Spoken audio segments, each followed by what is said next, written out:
In this video, I'm going to talk about this very unusual fountain pen ink, Document White, made by Atramentis. As far as I know, this is the only white fountain pen ink on the market, and when I saw it, I absolutely had to try it, even though it was pretty expensive. I'm glad I did, because this ink, while not perfect, has some very interesting and fun properties. Now, the problem with white ink is that it needs to be opaque in order to work well, and in order to be opaque, you need a high concentration of pigment. This is a problem when you're dealing with ink that needs to flow, and an even bigger problem when you're dealing with fountain pen ink that really needs to flow. And yet, miraculously, it works. Let me compare this ink against a popular brand of dip pen ink made by Higgins. So this is Higgins Super White.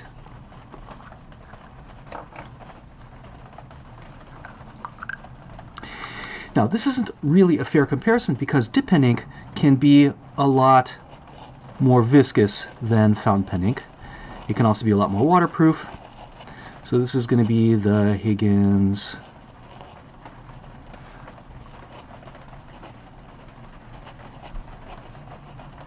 Super White. And now let's compare this to the Atramentis Document White.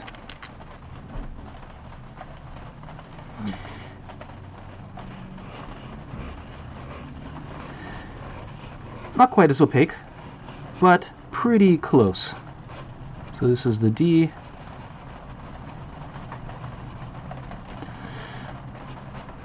Doc White. Now, I would like to compare it with some of the white ink gel pens out there, but unfortunately the only one I have at the moment is this one, which is not particularly highly ranked. This is the Zebra Sarasa Clip.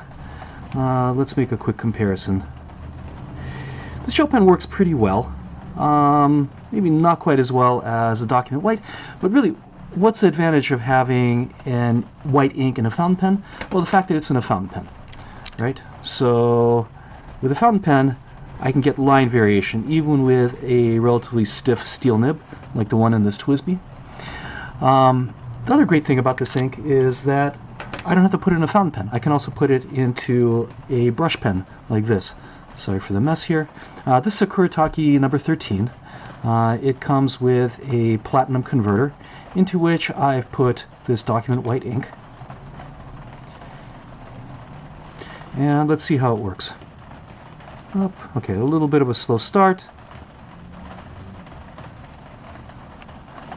Okay, this might not be particularly good on gray paper, but on black paper it works okay, fairly well. Maybe if I prime the feed a little bit, it'll work better. Just an interesting possibility. Oh, there it goes. It's flowing better now. Okay, so as previously mentioned, as you can see, it's not perfect. So what are the drawbacks? Well, for one, it's not entirely opaque. It does show up very well on black paper. It'll show up on gray paper, of course. But if you want to use it for adding highlights to your watercolors, you'll have to apply it fairly heavily for it to really show up, which is fine because it's waterproof and you can build up the values a few times, or in the case of a fountain pen, really press down to get the flow to make the ink more opaque. Now, what is the second drawback? Well, it is waterproof. It does have a very heavy pigment concentration, so it does have a tendency to clog. You want to make sure that you clean out your pens regularly, and then if you leave the pen for a couple of days and don't work with it, you'll probably find that the pen no longer works. So I really recommend that you have a pen that is easy to clean out, such as this TWSBI Eco. That's the main advantage of this particular pen. So for instance, if I've left this to dry for a couple of days, I will simply pull out the feed like this. Let's leave that here. Hopefully it doesn't roll away. And then I'll take like an old toothbrush or a brush, and I can clean off the excess residue, the dried off gunk on the feed, maybe on the nib as well. Right? And then I can just pop it right back into the TWSBI and it'll work just fine. So look, that's one of the great things, one of the advantages of the TWSBI pens is that the feed is friction fit, and then I can very easily open up the piston mechanism, clean everything out. So I really recommend you have a pen that is easy to clean like this. Definitely don't use this ink in one of your expensive pens or any pen that's hard to clean. The other thing I think is really important is you have a dedicated pen to this ink. So don't use this pen with any other ink. and then buy a new pen for this ink. Because if you were using, let's say, a black ink or a blue ink, and the pen is not fully, completely clean before you put in the white, there's going to be some contamination. Okay, so let me show you a few different ways this ink can be used. We're going to start off with some tests on watercolor paper, then I'll do a little drawing on black paper, show you a few tricks, and then we'll end up with a drawing on gray paper. Okay, let's do a couple of tests on watercolor paper. You can see that even on fairly light colored values, such as this yellow ochre, the ink shows up fairly well.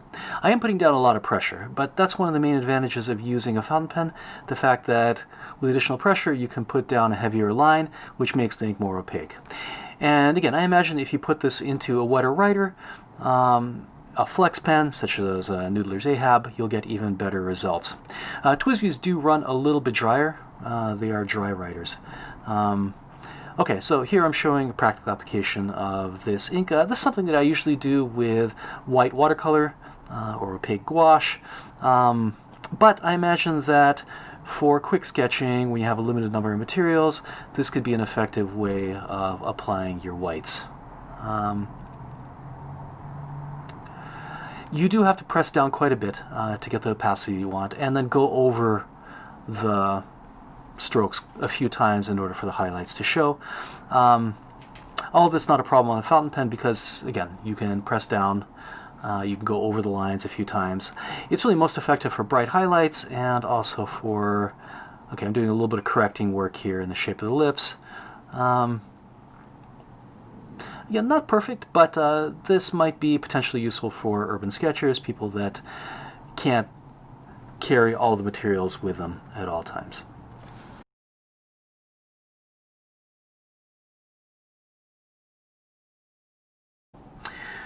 Okay, now I'm going to try my hand at drawing on black paper.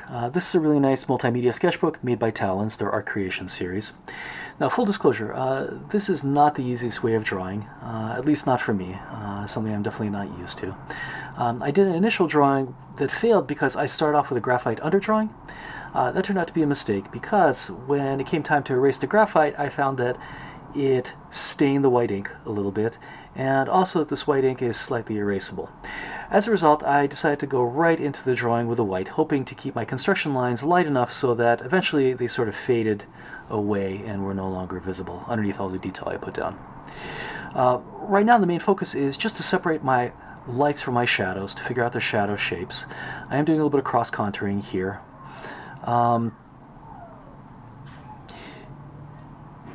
I suppose I should talk a little bit about the pen.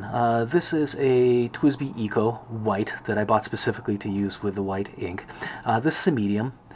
I can't imagine that this ink would work particularly well in a fine or extra fine, so you do want to find a pen that is a wet writer, and again, a medium or a broad will work really well for this.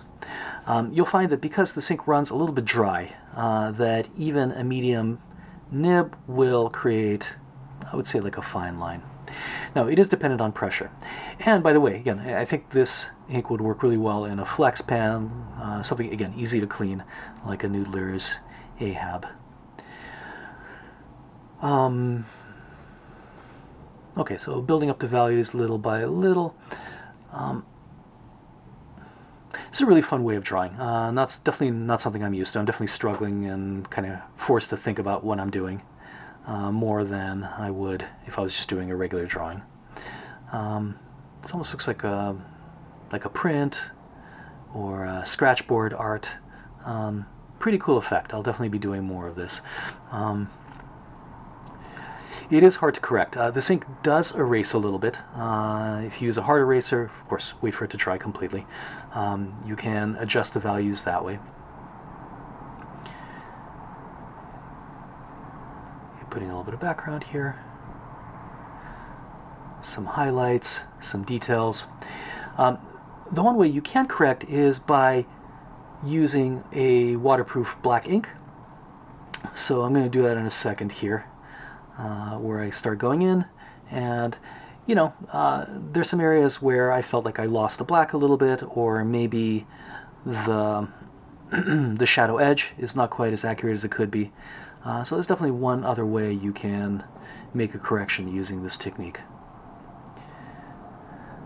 Oh, there I am. Okay, so I'm going in with a black. I'm using a TWSBI, this is a medium, and I'm using Noodler's black. No, excuse me, I'm using carbon ink in this one. Now, one fun thing you can try, since this ink is entirely waterproof, is to give your drawing a little bit of a tint with watercolor. You want to make sure you're using colors that are completely transparent, like this Indian yellow mixed with alizarin crimson. Otherwise, the watercolor is going to cover the black of the paper. You can see that, okay, there's a lot of reflection, a little bit hard to see, but you can see that the watercolor is being absorbed into the ink and sticking pretty well without any smearing whatsoever.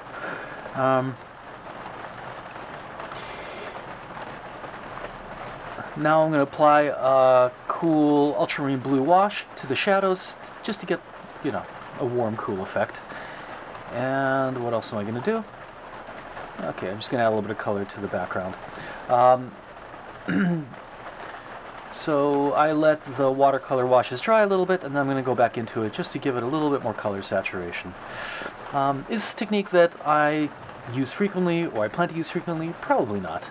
But, you know, just to give you guys a range of options of what you can do with this ink. And then, since the watercolor dimmed down the highlights a little bit, I went back in with my white pen and brought the highlights back. Something fun to try.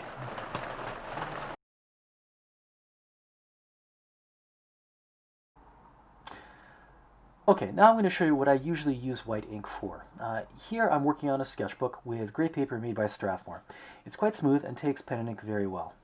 I really enjoy working on gray paper since it allows you to go both darker and lighter than the base value, making it easier to create the illusion of three-dimensional form. It's a very traditional technique used by many of the old masters and just a very pretty way to draw. In homage to Albert Dürer, I'm doing a drawing of a hand, starting with a graphite underdrawing. By the way, I'm using a Kaweco brass 2mm clutch pencil.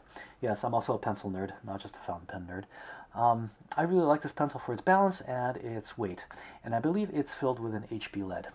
I'm trying not to get too detailed with the underdrawing, limiting myself to only putting down the basic geometric structures, spheres, cylinders, cones, etc., that I'm seeing. I prefer not to finish my underdrawing entirely, because when you do, you end up tracing over the lines of the pen, which can make the drawing look a little bit more mechanical. When the underdrawing is rougher, your lines might be a little bit less accurate, but because you're responding more to what you're seeing, they're more spontaneous and feel more expressive. Okay, as you can see, I'm done with the underdrawing. Now I'm going in with my fountain pen. This is a TWSBI Eco with a medium nib. Now, I've spoken at length about why I like TWSBI Eco so much in a number of videos already, so I'm not going to repeat myself. But I do think it's probably a good idea that the black and white pens are exactly the same with the same size nib. Look, when we're working with fountain pen, we very quickly get calibrated to whatever pen we're using, the amount of pressure required, the balance, the weight, the flow, etc. And if the white pen was significantly different, heavier, had a more flow to it, I think it might throw you off a little bit. I'm not saying it's a big problem, but it certainly has a potential to distract you from the work at hand while you get adjusted to the difference in weight, touch of the new fountain pen. Okay, by the way, drawing hands is a great way to train yourself to draw the figure. It's something that I strongly recommend as part of your training to draw more complex stuff. Okay, what I just did there was indicate my light breaks. That's where the forms transition from being in light to shadow. Okay, now I'm going to go in with a short curving hatch to separate my lights from my darks and basically put in what is the core shadow. Okay, so you can see I'm curving my lines and looking for that core shadow that separates the lights from the darks. Okay, jumping ahead a little bit, the next step is to apply a slightly larger hatch going a slightly different direction that represents the entire shadow area of the form. I'm going to try to push this hatch a little bit past the initial core shadow that I've drawn. That's going to create the impression of a soft transition going from the lights to the darks. Now, I have a number of different videos where I explain my process in more detail. You can look for them in my YouTube channel. And I also have demonstrations where I'm being probably a little bit more systematic than I am here.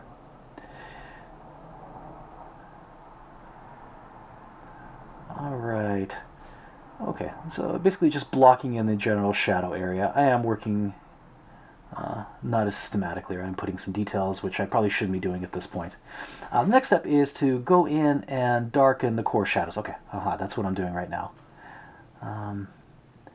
So going in and basically putting in details in the shadows, areas in the shadow that go a little bit darker, reinforcing the core shadows, reinforcing some of the forms that I'm seeing in the shadows. Okay, jumping ahead a little bit. Okay, so almost done with the black, and very soon, okay, so softening some of the transitions here as well. Okay, putting away the black, and okay. I probably should wait a little bit longer for the ink to dry, but this is platinum carbon ink, and it dries very, very quickly on this paper. Okay, now I'm going to hit it with the white ink. In this case, I'm basically putting down a white hatch everywhere I see the forms going a little bit lighter. So this is not quite the highlights yet. I'm going to try to build up to the highlights. I'm also, as much as possible, not going to allow my white ink to overlap any of the shadow areas. One trick when working on tone paper is to allow the value of the paper to peek through in areas. Basically to allow the value of the paper to be one of the values in the drawing. I believe that's part of the charm in this case. Okay, so building up towards the lights a little bit. Okay. Okay, putting in some highlights here and there. Okay, so there's my overview of Document White Ink by Atramentis. Look, I really think that having a white fountain pen ink opens up a lot of interesting possibilities. Now, of course, for the studio, white dip pen ink is probably the better option, but for those of us that are interested in portable art materials for urban sketching, for being outdoors, this white ink is definitely something worth considering. My TWSBI Eco filled with white ink is the newest addition to my sketching kit, and I'm enjoying it a lot, and experimenting with new ways it can be used in my drawing practice. So, I hope you enjoyed this video. As always, if you have any questions, leave them in the comments section, and I'd be happy to answer them.